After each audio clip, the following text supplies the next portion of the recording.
งามมากเพื่อนติดลูกติ่งเป็นที่เรียบร้อยลงสีพี่น้องเลยป้าตกเบิ่งทางบวัดเองสีรีวิวให้เบิ่งรอบๆก่อนพี่น้องเลยเพื่อให้ FC เห็นมุมกว้างบวัดก็ถือกล้องจากสั้นนะจักหน่อยพี่น้องเลยพอ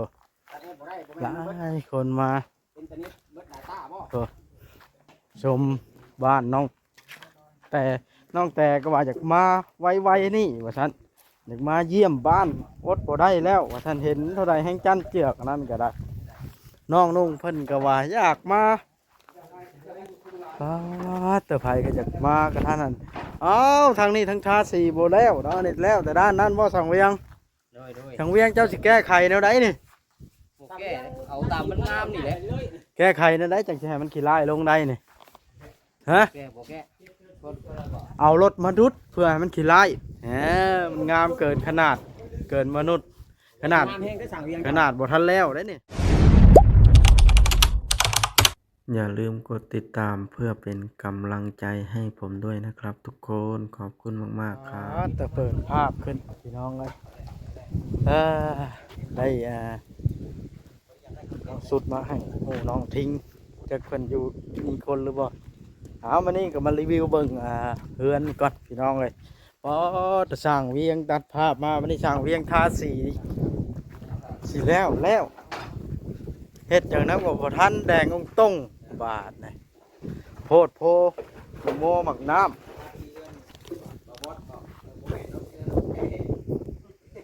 งามหลีนี่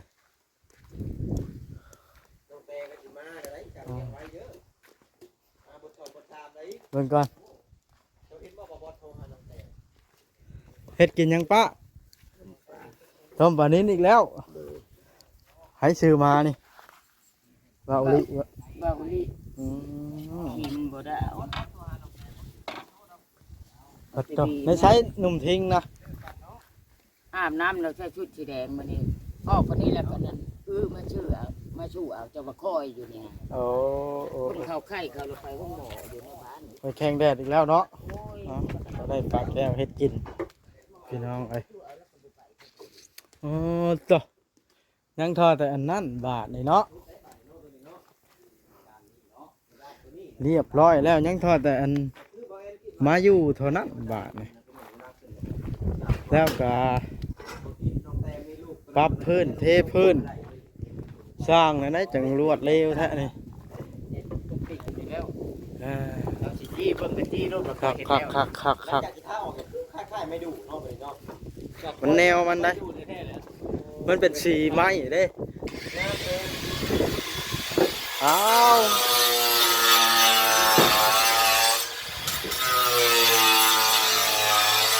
แมนมาฮอดตะเฮงแล้วก็เนี่ย10 นาทีแล้วโอ้มาฮอดไวหรือ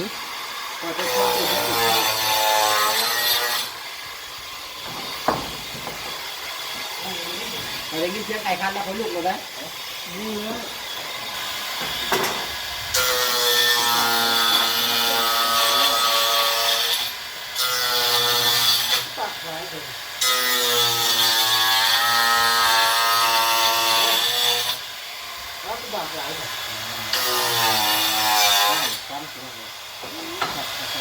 มีติ่งมันมีอะไรบ้างในทางเรียนมีอะไรขันกันใดยังหลอกขันกันใดนั่นแต่ลูกลงแต่ตกโบจับขึ้นไปใส่ได้บางนะนี่เลยงามเนาะนั่นแหละจะว่านะเจ้าโบจับขึ้นใส่แต่ทำอิฐเกิดขีดใส่บางหัววงกลมเลยนี่มันได้แปรเลยไรอมเลยวะโอ้เอาเอื้อมลงมาเลยขักแห้งเช่นนะตลาดแห้งสั่งนี่ผู้เฒ่านี่ประเทศงานละเอียดเลยพี่น้องเลยคนโบเท้าโบฮีดคนมีอายุในงานละเอียดผู้สั่งเวียงข้าวพลังตีตัวเองลังตีนตัวเองต่างสีบุตรสีเขาเป็นข้าวโอ้ยบ่ได้เด้นี่ได้แวกตัวนั้นมึงพบตัวนี้สูงต่างมาทาสีมาทาสามมันลงกลางจำเนาะ จ้าขีดเอารถลงจะแทกเอาทางนี้นี่เส้นหนึงประมาณเส้นหนึ่งฮอดใช้น่ะ เอาอันนั้นมาขีดสิเกี่ยวรถนั้นโตวับลงนี่เขายืมเขาขีด เอานี่บ่ แม่นไหม อ้าวสันนะ เส้นหนึ่งประมาณเส้นหนึ่ง ตัวนั้นเด้ บ่ไม่เอาตัวนั้นลง เอาตัวนี้ลงก็ได้แล้ว เนาะตัวนี้ลงมันก็ลงมัน ลงหมดแล้ว เอาบ่ลูกหมู บ่เอาแนวขีดก่อนเอาแนวแปะ นี่บ่ เห็นไหมครับผู้เฒ่าเนาะ เฮ็ดคักกว่าเจ้าบ่ หักแห้งหักแห้ ตอง นแอนเป็นอะไรคือมาสวายให้มันนี่ มันนี่ฮะคอยคิดว่ามาจะได้ต้มไข่บ่กินต้มไข่บ่คอยอยากต้มไข่เลย นะกูดีเว้นสามเรียกมันท่าทีเจ็ด โพดโพเนาะ ไว้แห้งเนาะ อ่า วัดท่าคอยได้ เฮ็ดอย่างนั้นก็บ่ทันทาละ นี่เพิ่นบอกถึงมือท่าอยู่กันเพิ่น อืมงานละเอียดเป็นหยังอันนี้เข้าปลุกติ้งแล้วมื้อใดนี่ มื้อนี้เลย เอาแล้วมื้อนี้เลย มากับประทานเลยไว้แห้ง โอ้ฮะ ไปยืมรถจ้ะเนี่ย ยืมรถหยังเรา เอาลีเดียวมาแก้เอาดิบล็อกเท้าก่อน โอ้ยเอาสเล้ง ลืมใช่ละเดี๋ยวไปบอกมันนั่นนะบอกเบิดเลย ฮะ ขยันมันเปื้อนคอยจะปูชาดอก เอาสาดไปปูซะบ่แม่นยายมันเปื้อน นี่กี่ที่เขารถมาบดนะ มันหวาดบ่แกดินบล็อกมันอันนั้นได้ ดิ มัน นบล็อกกี่ห้อนคอยจะเอาเข้าทางใน มันหลูนบล็อกรถหลูนคันปูชาดใช่บ่เป็นหยัง นี่เด้ชาดหรือว่ากระดาษกระดิ่งนะก็มีบ่ย่าน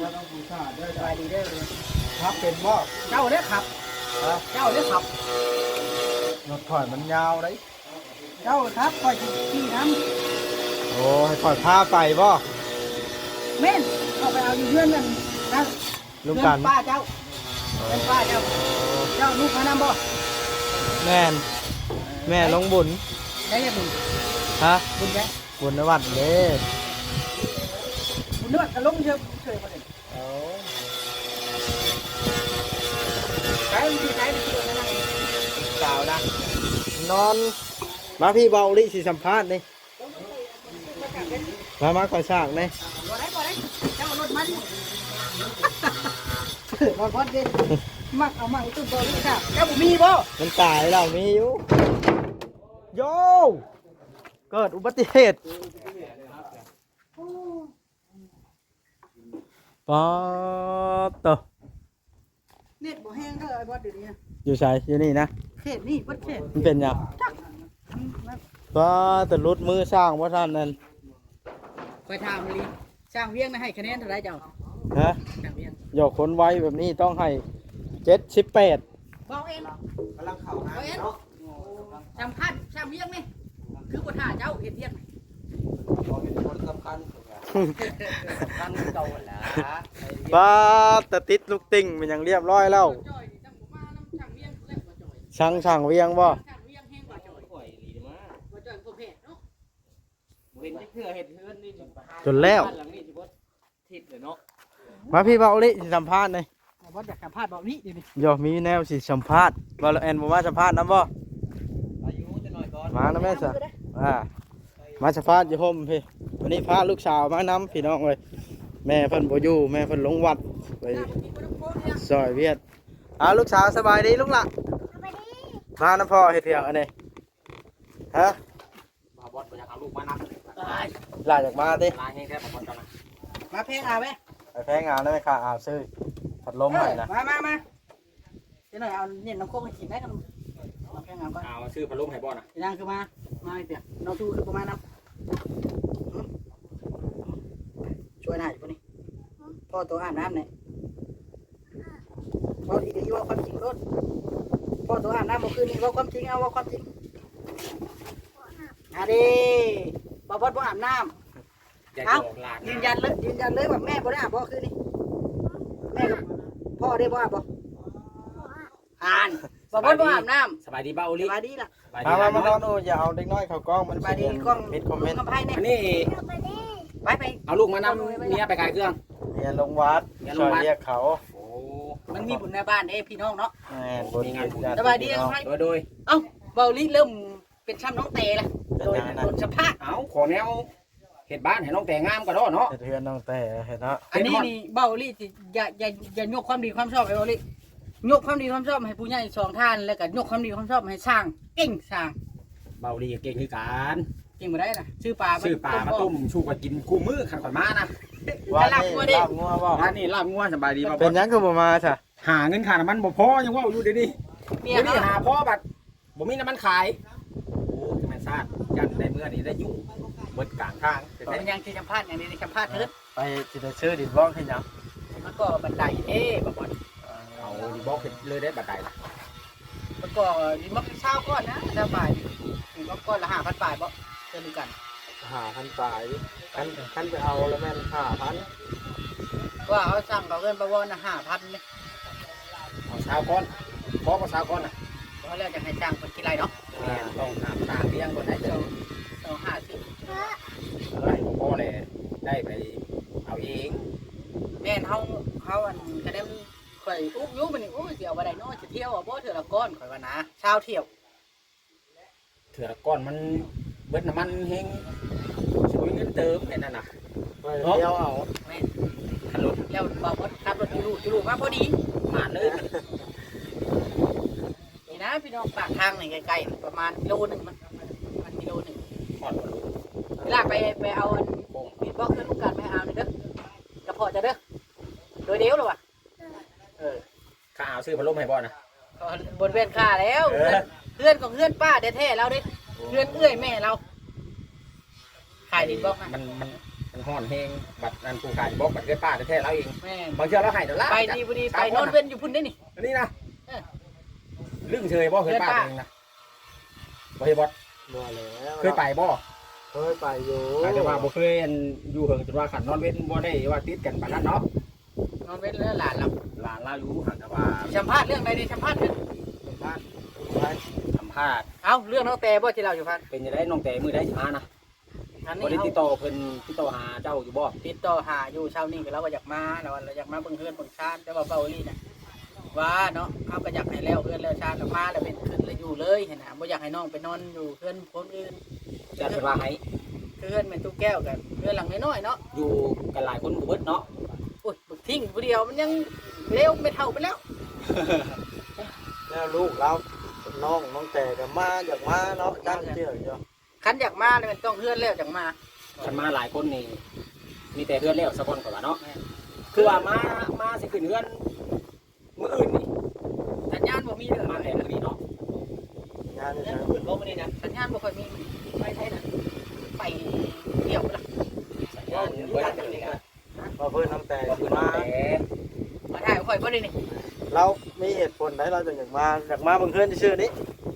เราก็มีเหตุผลของเราแหล้วแต่ว่าเฮาเว้าหลายบ่ได้ได้เหตุผล เหตุผลอยากมาเบิ่งเพื่อนนั่นแหละข่อยว่า ว้าวยังเด็ดนี่นะ ว่าเราคิดฮอดบ่พอด คือว่าได้ยินข่าวว่าเราเรื่องของแต่บ่แต่เป็นยังนะ บ่ไปว่าคิดฮอดทีมงานบัดนี้เพิ่นว่านะคิดฮอดทีมงานแล้วก็อยากถือโอกาสมาเบิ่งเพื่อนเบิ่งชาติเลย ต้องแต่ที่มา เราอยากมาเรายังบ่ได้สิ มือ มา ไหนนะ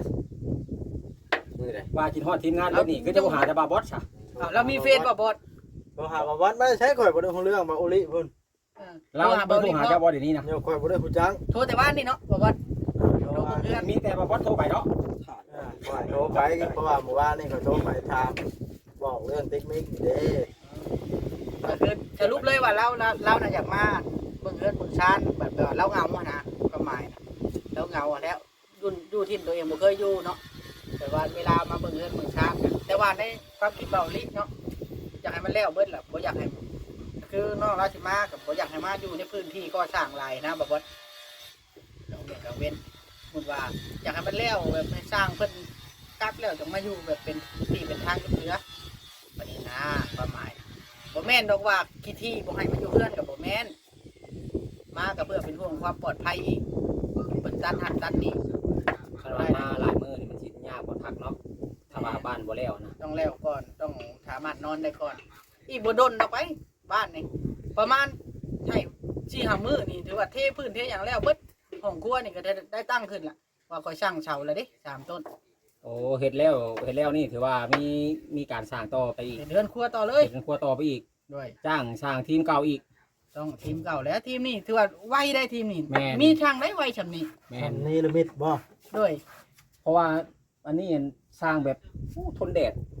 เนาะ หาบ่อนตีรถบ่กับไผตีตัวใดทั้งบ่มีข่อยว่า ตีเอารถได้คันบ่ได้บ่งามเลยมันบอกเอารถได้เนาะ หาบ่อนตีบ่มี ตีเอาบัตร มันแน่นเสาทั้งต้นย้อมสีมันละแน่นแต่แท้ งามเฮงบ่ทันแล้วมันฮอด100%ยังซ้ำนี่แหละคันแล้วฮอด100%นี่จักสิซ้ำได้ก่อนว่า ใส่อันบานประตูเรียบร้อยล็อกก่อนเรียบร้อยเข้าไปในพุ่นโอ้ยเจ้าหากระดาษมาวิวว่าพุ่นแล้ว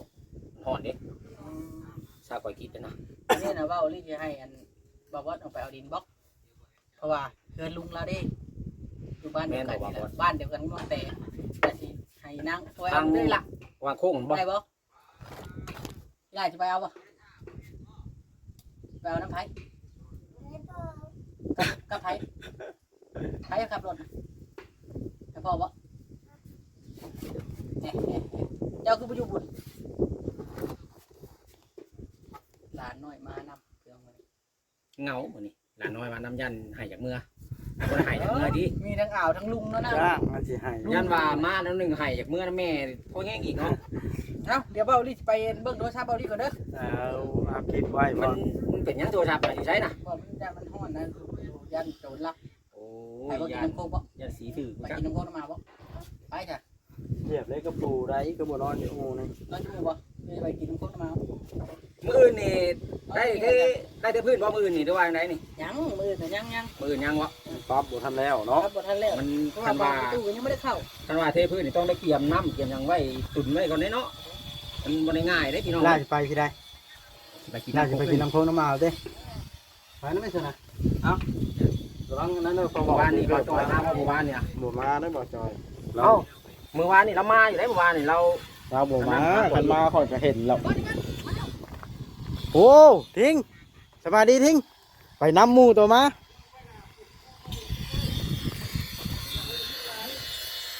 อ้ายมีเสือมาให้หมูโตผู้ละ2โตแบบเสือสีแดงกับสีขาวแบบเสือโตเลยแต่น้ำหมูตัวมาหมู2คนเมื่อวานนี่นะ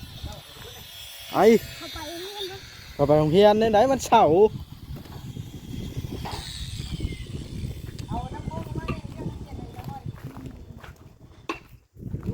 มาได้ใช้หนุ่มทิ้งนะมาได้ใช้โตนะไปเทบานวะ น้ำเย็นเอาบ่นะ บอกให้โด น้ำเย็นเนาะ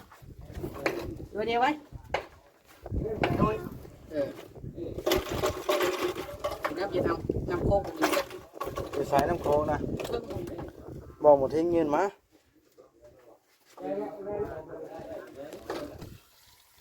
เอาน้ำมาชื่ออาหาร หาเหยียบแล้วเด้ฮะโอ้ย เจ็บเสียดดิ อ่ะ เอา บอก แล้ แล้ว ว นี่ บอก น้ำ แล้วให้ถือเกิบมา นั่งมิ่นเด้อมานั่งมิ่นจบเอา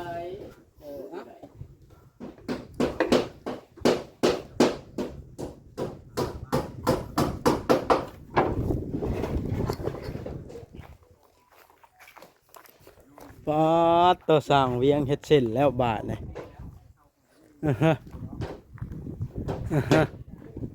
แก้ไขนั่นใดเนาะบาทนี่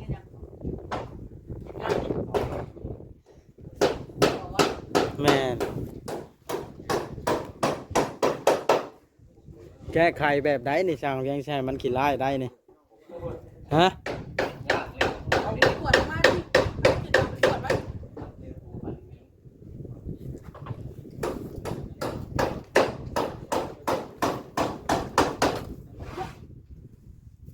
บ่สิแก้ไขแนวใดบาทนี่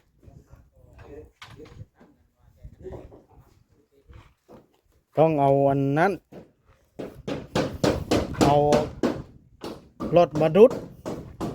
เพื่อให้มันขี้ร้ายลงงามแหงเด้ ช่างชุดนี้เร็วจริงๆว่ะ ด่าช่างให้หยังอะนะ เร็วมาก เบิ่งจัดการช่างเลย เอาพี่น้องเลย